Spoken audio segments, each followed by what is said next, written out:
جاتا ہے، اس کی طرف جنتی حوریں اس وقت خوش ہوتی ہیں اور اس خوش نصیب بندے کی روح کو دیکھتی ہیں۔ فرشتہ کہتا ہے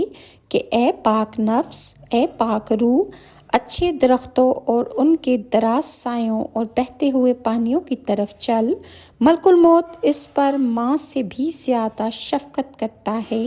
یعنی اتنی محبت سے نیک روح کو نکالتے ہیں کیونکہ وہ جانتے ہیں کہ یہ روح اللہ کے نزدیک پسندیدہ ہے۔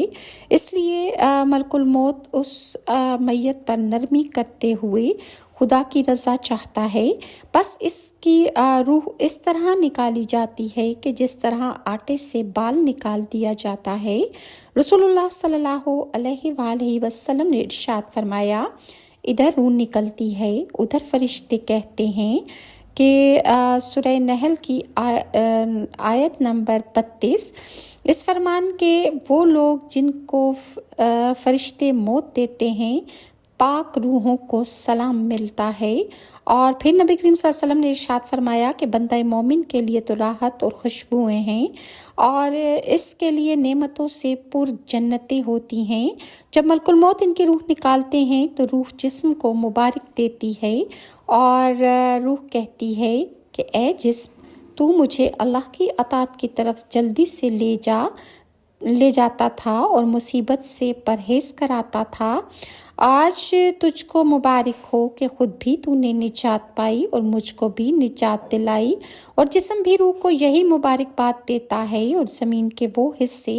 جن پر یہ نیک بندہ عبادت کرتا تھا اس پر روتے ہیں، اور آسمان کا ہر دروازہ جس سے اس کا عمل اوپر جاتا تھا جو خیر تھا اور رزق نازل ہوتا تھا، 40 روز تک اس میت کے لیے روتے رہتے ہیں۔ جب اس